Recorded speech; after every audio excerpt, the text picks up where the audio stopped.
Hey, welcome back to Turntable Guy. On the bench today, we have a Technics SL-20.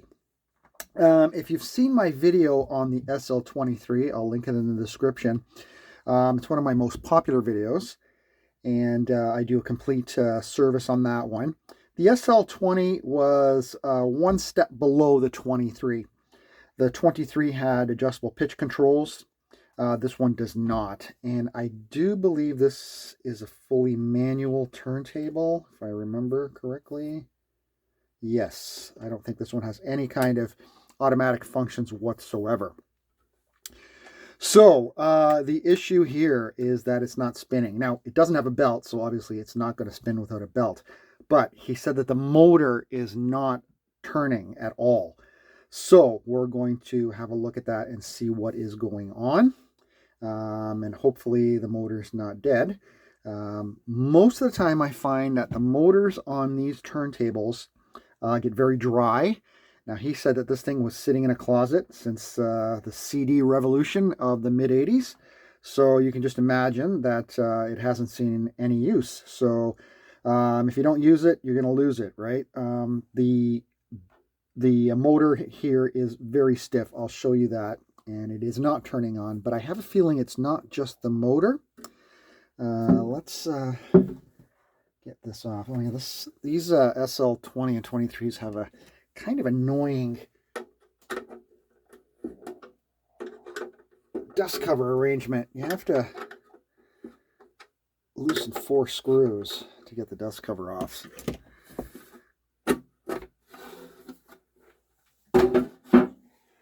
But having said that, these are some of the best belt drive turntables that Technics ever made. And I think some of the best belt drive turntables that you can buy if you're in this budget range. So, okay, so let's start by removing our platter mat. And you can see another difference with the SL-23. The platter here doesn't have the strobe marks because there's no strobe on this whatsoever. The speed is adjusted over here with a couple pots. And you can't adjust pitch on the fly. Center spindle is pretty sticky. Technics used a heavy black grease on these, and it definitely needs to be changed, and I highly recommend switching out to a lighter bearing oil, and that's what we're going to do here. So here's our motor. I've got it plugged in. So if we move the arm over, it should start. As you can see, it's not. But I'm also not hearing the click from the micro switch. Or did I see that turn? No, I think I'm seeing things. Yeah, this motor is very, very stiff.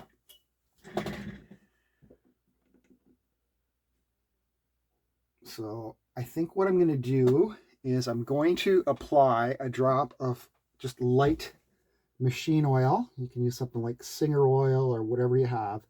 Don't use motor oil. I'm just going to put a drop there. And I'm going to let that absorb down into the main bearing, the top bearing of the motor. And hopefully, you can spin it a little bit as well. That helps to loosen up this top bearing a little bit. And the motor already feels a little bit better. And that's a pretty common problem with these tables. Like I said, if they sit around for a long time, and now it's spinning. Yeah, I just remembered something. This is how you turn on the arm. It doesn't have a click. It doesn't have a micro switch. I'm just forgetting here. This is how you turn on your motor. And as you can see there, it started and it stopped. So it might be a little bit more than just oil. It could be a dirty switch as well.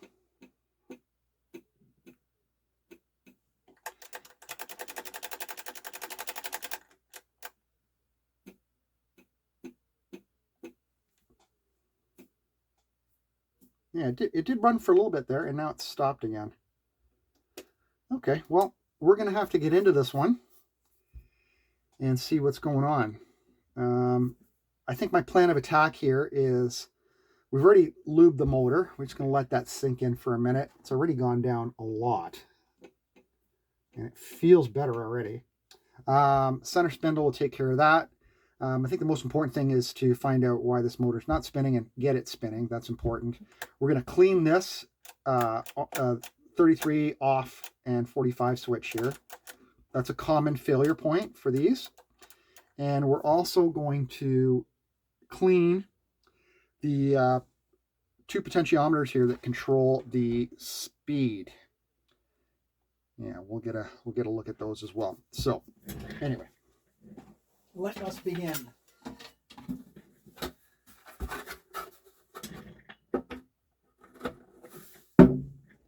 unplugged. Get this flipped over. These are all pretty much the same. You're going to notice, well, I notice when I'm working on one of these. Common issues is these feet. Although the rubber's okay, you usually find that these felt pads on the feet tend to deteriorate. And the screws that they used were really small. You have to use a very small screwdriver, Phillips head, to get these out.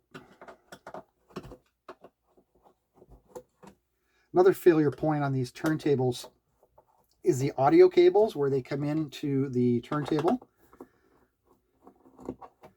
The strain relief tends to pinch down on it, and then you get a break in the connection.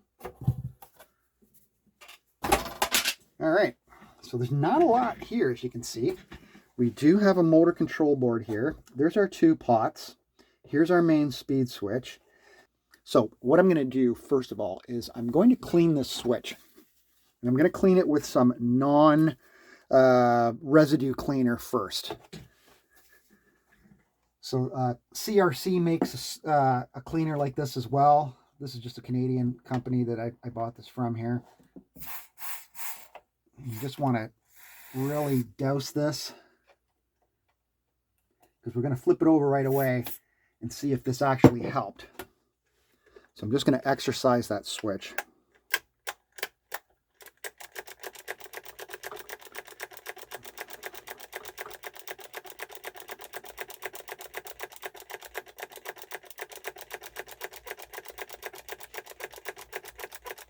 This stuff dries up pretty quick.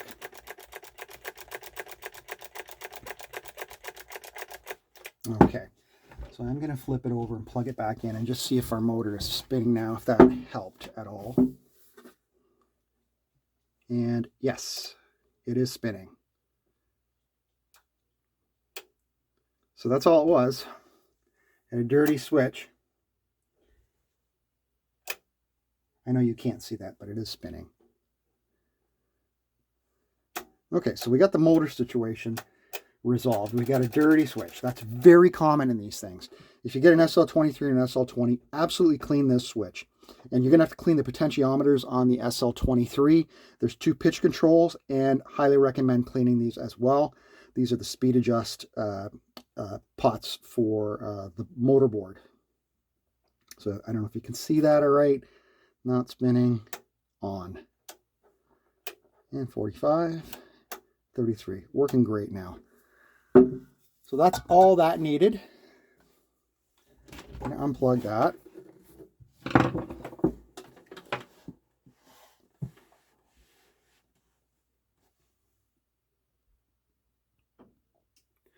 We're going to hit those pots with a little bit of deoxide. And this is D5 I'm using here. So I'm going to put some D5 in the switch to lube it. And clean it. This will keep a little bit of an oily film on it and keep the switch running well. Again, exercise it.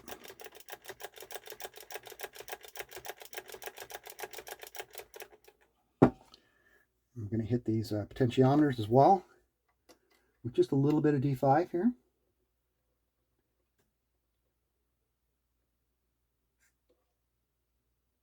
You do not need a lot. And it's okay to move those because we're going to set up the speed when we're done our service here.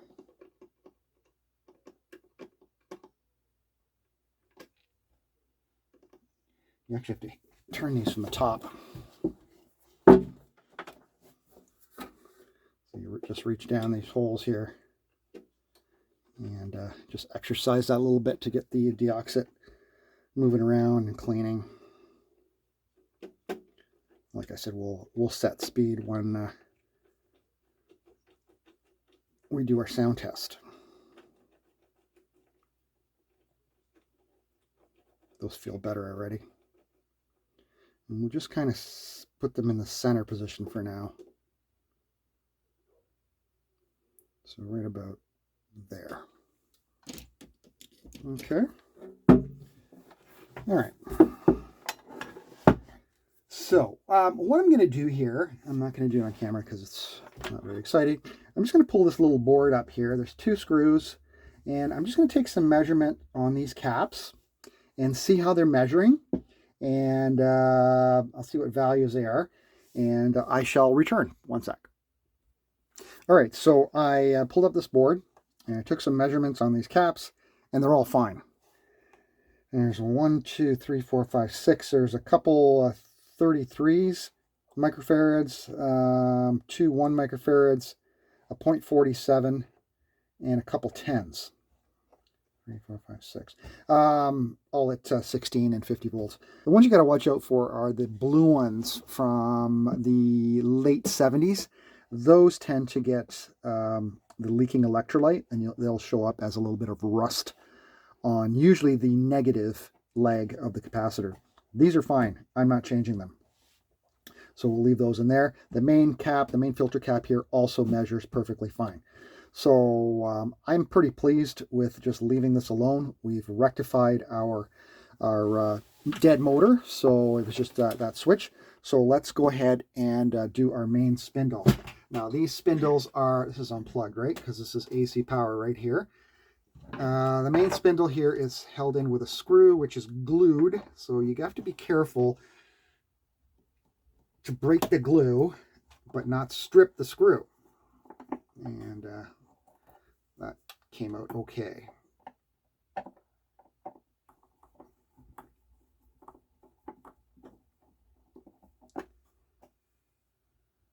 put that aside.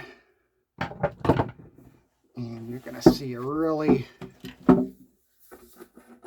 heavy black grease on the center spindle of these. Let me zoom in a little bit here.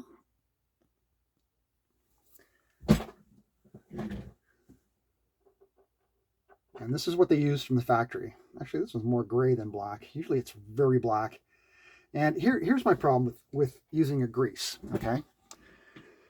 It's a lot better to use an oil and to change it out regularly. This is what happens with the grease. This one's not too bad, but you'll notice the grease doesn't go where you want it to go. Most of it has pooled right here.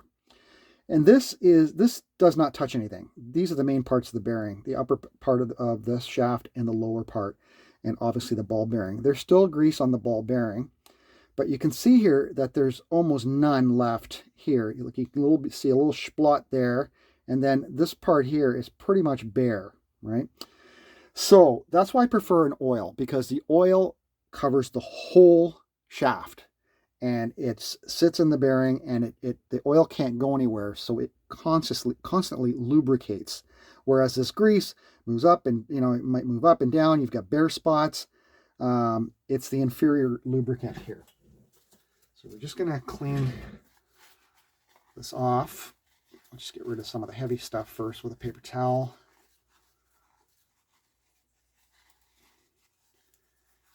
And there's going to be a lot of it in this pit as well.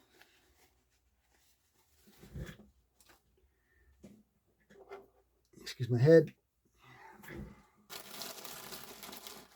So I'm just going to dig some of this out first, just with a Q-tip. Get out as much as we can.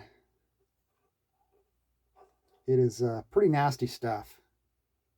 And there's a lot of it there, but it's just, it's not going where you want it to go, which is around the part of the shaft that you need lubricated.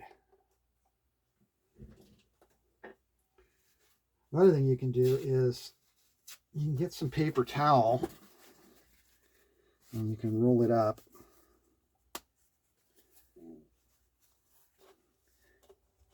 Because we're just trying to get rid of, like, I don't want to put alcohol in there just yet, because you create this like a messy slurry of grease. I want to try to get out as much as I can dry first, just by using paper towel and a Q-tip or whatever.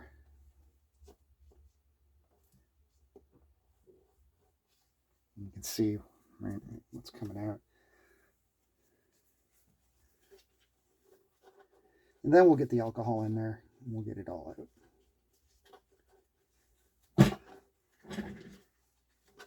And then we'll have a nice smooth running bearing. Our oil on our motor has totally sunk down. So while I'm working on this, I'm going to put another drop. We'll just let that sit there, because we definitely want that motor lubricated, because it was tight. Even though I think the switch was the main problem with this turntable, I honestly think that the motor was probably seized as well, just because it was so tight.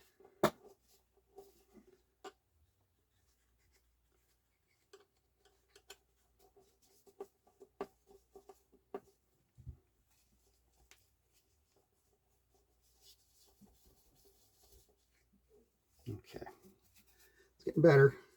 Starting to see the thrust plate at the bottom.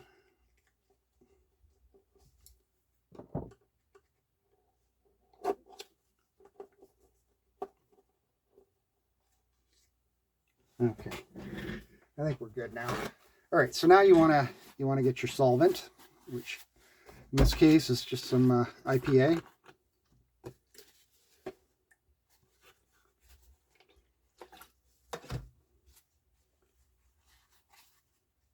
And we want to clean off whatever's remaining on our spindle here. Get it all off. And don't forget to run the ball bearing in the alcohol as well. And oh, there it goes. Usually it's pressed on. That was weird. So let's clean that little ball bearing. Just put it there for now. Don't roll away. All right, so that's good and clean.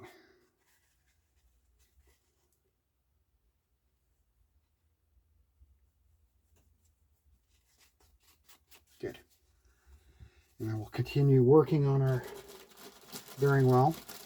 Now we'll get our solvent in there and dig out the remaining grease.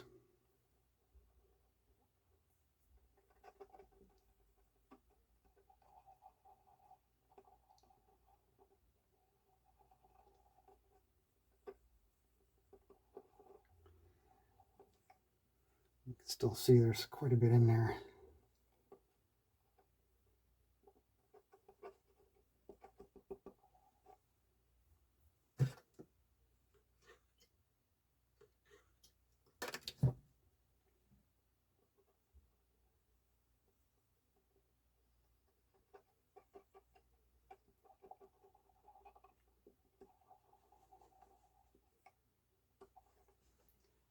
All right, that looks great. Perfect. Okay. So it's still a little wet, so I'm just going to let that dry for like 2 minutes. I'll be right back. Okay, so today we're going to be using this Masters lubricating oiler. It's Canadian oil. Trying to support Canadian these days as much as possible. And we're going to put 3 or 4 drops in here. This is a high quality bearing lubricant. And what we're going to do is we're going to put a drop right in the end here as well. Oop, too close to the camera there. So put 1 drop here. And that's just to keep our ball bearing from flying around. There. It should stay, and then we'll put a little drop on this part.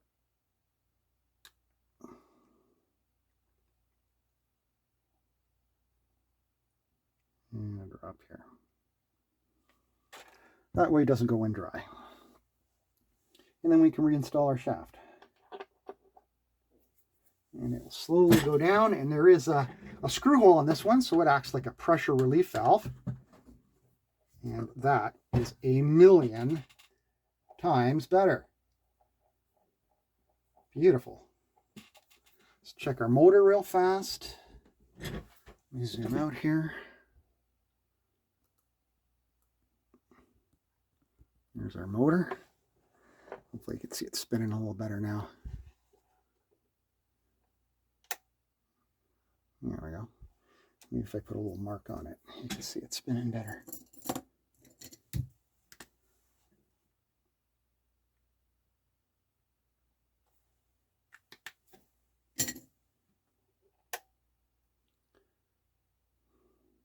$33. Feels good. 45. And off, and we're making some headway here. Okay.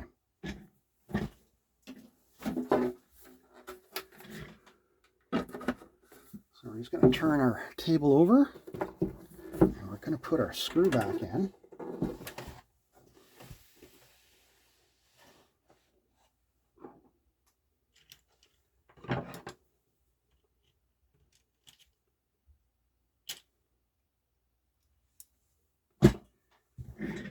And I'm just going to put it in by hand first because this power board's in the way. Oh, look at that. I didn't unplug it.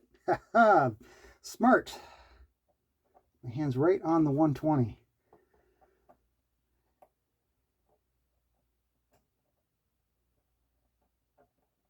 Well, that was very annoying to thread in. Got it in with my fingers eventually, so I'll just tighten it up now. Hope it didn't slip out of the bearing. No, it's still there. We're good. Whoopsie. Okay. Excellent. All right, I'll put the base back on after I'm done the video. There's no need to put it on for just regular testing here. Bearing feels great. And we'll zoom out a little bit here. And we're going to set up our speed. Now, the best way to set up speed is with a record on the platter and the arm on the record, because the arm exerts pressure on the record and slows it down a little bit. So we're going to do exactly that. Now, we're going to install a new belt. Now, I know for certain that the SL-23 uses a 23.6-inch belt. I'm going to install a 305 millimeter, which should be fine. We got a couple more service items here, though, before we do that. Number one, we're going to clean our motor pulley. So we're going to plug this back in, and hopefully I can't electrocute myself because it looks like I've been trying to do that today. And we're just going to turn our motor on to 45. And I'm going to get a Q-tip, and I'm going to get it wet. And I'm just going to let it rest against the pulley here while it's spinning. And what I'm doing here is I'm cleaning off all the belt goo and any dirts and oils that are on the pulley. And I'm going to say the motor has really good torque now. I mean, it's just a little DC motor, but it's got good torque, and that's good to see. And all the oil that I put in has sunk down as well. So this thing was pretty thirsty for oil.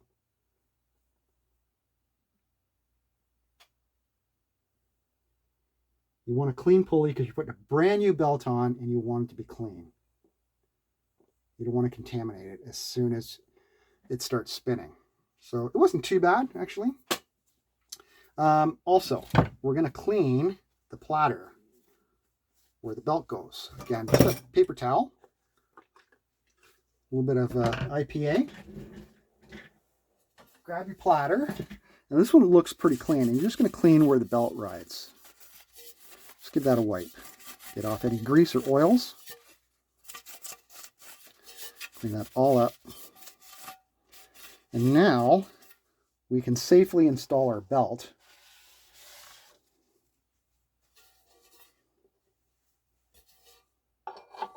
And see what kind of speed we've got.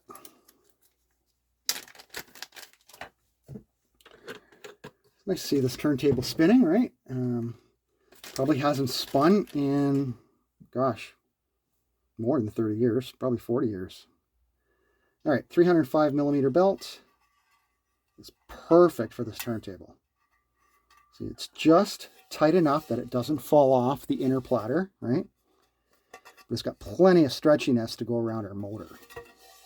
So this is the perfect size belt. Install that. And there we go. I didn't turn off the motor. So now we're going to do, just quickly, I'm going to just put the strobe on here and just see what kind of speed we're running here. And I'll grab the screwdriver here. So we're on 45 right now, and we are, crazily enough, right on the money. It's not even moving. That's hilarious. And we'll go down to 33. And 33 is very slow. So we're going to speed 33 up. Okay. So right.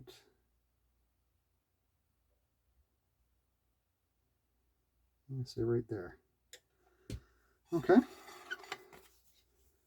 So our speed is kind of roughly dialed in here, because what we're going to do is we're going to put a record down on this, and we're going to see how the speed does when we have that down. And maybe what we'll do is we'll get I'll get my my phone app. So what we have for Cartridge is a Grado FT Plus. And I can tell that it has a newer stylus on it.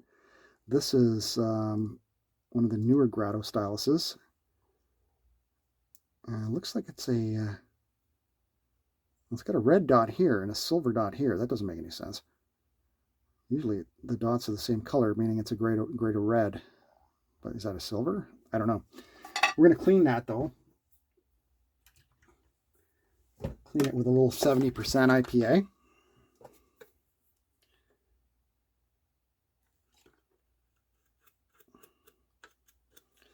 I know for certain that these Grados run at 1.5 grams. So we're going to do that next. Just give that a nice brushing.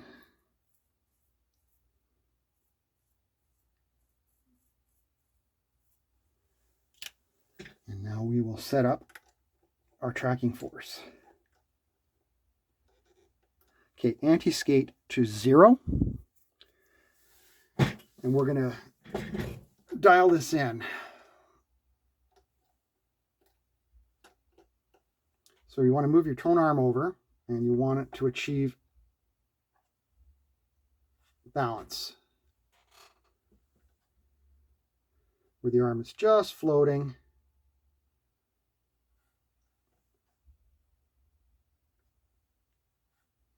So that's 0 balance right there. Okay. So once you achieve that, you want to hold your weight, turn your dial to 0, like that. And then you want to apply 1.5 grams of tracking force. Now, I'm going to check that with a digital scale as well.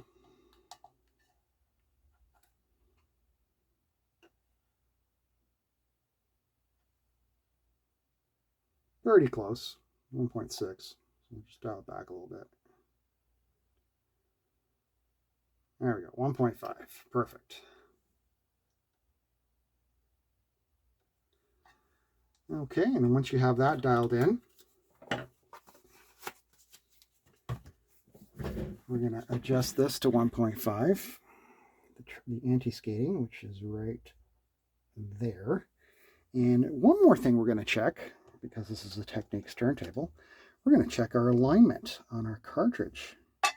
So, Technics turntables, on the head shell, you have a 52 millimeter space between the diamond tip to the collar, okay? To the edge of the collar. Usually there should be a little gasket here, but it looks like it's missing on this one. So we're just going to check that real fast. Let's see if our alignment is correct. And I've got 51. So we can adjust this a little bit. These are great head shells. All you got to do is loosen this one screw and then just pull it forward just a little bit like that. And then tighten it down. And then check again. And there we go. 52 millimeters. Now we'll just check for square.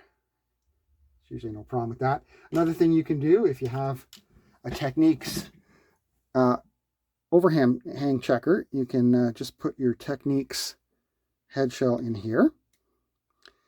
And yeah, this is not even close. What's going on here?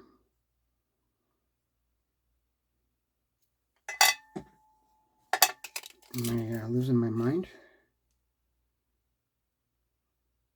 I am losing my mind.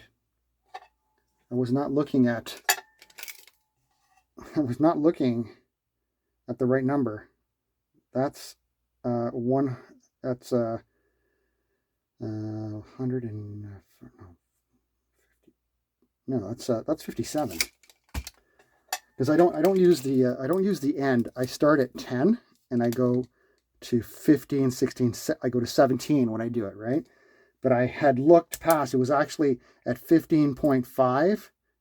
So this is way off because this is our correct overhang here. And if you can see how much more it's overhanging, right? So let's pull this way back. Goodness. Glad I checked that. Not even close. So what you can do, you just loosen that screw and you bring it back to where it's right on the money, which is right there. And then you can tighten your screw up and we'll check it again.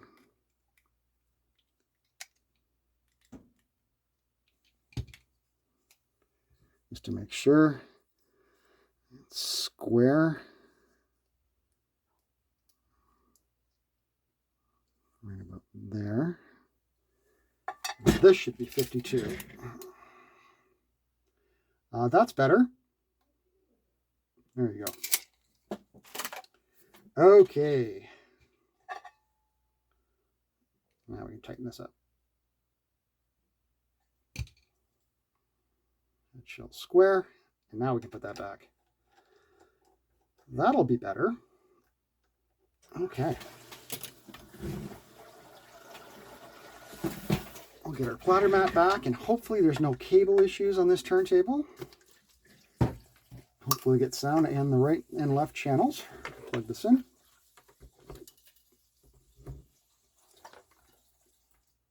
And what I'm going to do, I'm going to start up my phone app, and that way you guys can see the speed. So just give me 1 sec.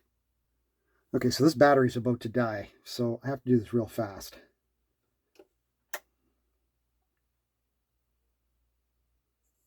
I don't have a lot of space here. Okay, so I got 33.8 there, so I'm just gonna dial that back to 33.3. Okay, and now we'll do our 45, and we're just a touch fast. Oh, phone just died. You didn't see it though, right? I got to charge this thing. So you did kind of see where we were there. Just a little bit slow on one side, or a little bit fast on both, actually. Sorry. I'm gonna put my strobe back down and just make sure that we're okay. I know it's hard. It's really hard for you guys to see that on camera, but the strobe is just as accurate as the phone app. And some people claim that the phone app is not very reliable, but I'm seeing here the 45 strobe is perfect. And 33 is beautiful as well. So we're good here. Our speed is fantastic. So we are done. Fantastic. So we got this non-working SL-20 back up and running and ready to run for another, hopefully 50 years. Let's see how she sounds. Oh, listen to that, a Grado cartridge that's humming. There's a surprise. Do we have sound in both channels? We do. So here's another thing I hate about Grado cartridges. They hum. Boy, do they hum. So I don't know if you can hear that. Okay. That's turned up quite a bit, but you can hear the constant hum. So I'm going to just switch over my Audio Technica. Okay. Just to show you. Don't make me look like a fool here. Be nice and quiet. So here's an Audio Technica. Okay. All I did was change the cartridge. Now listen to this. It's got a little hum. So the turntable has a little hum. Although it's nowhere near as bad on the AT. So I'm just going to switch this over live. It's going to make a little pop sound. Just hang on.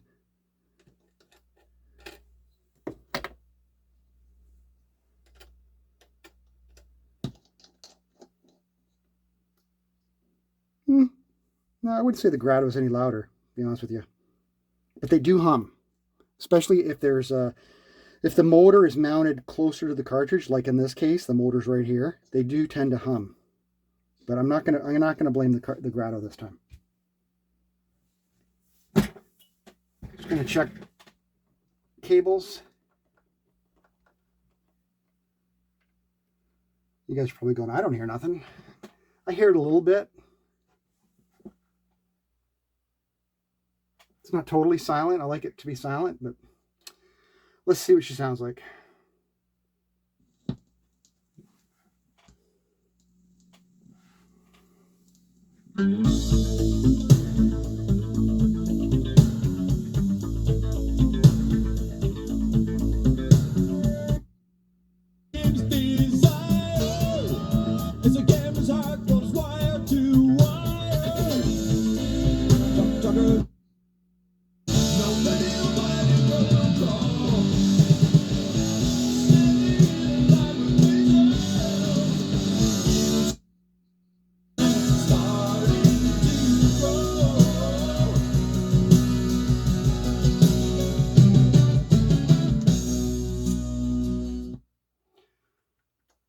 Well, I'm pretty happy with that. There is, like I said, there's a little bit of hum going on. I'm gonna just go back inside. I don't have the bottom in. I'm just gonna check my grounds and stuff and just see if there's a loose ground or something. I'll check for that. It could be cables, but it's not here, so I'm gonna check where they enter as well. But that's not a huge deal. We'll get that sorted out off camera. In the meantime, I hope you enjoyed that. That's the Technics SL-20 with a non-spinning motor. If you do get a table like this or the SL-23, please remember to clean the main speed switch. That is most of the time the culprit. The motor bearings do tend to get dry as well, and do a complete service. And these tables will last a lifetime, and they sound very, very good.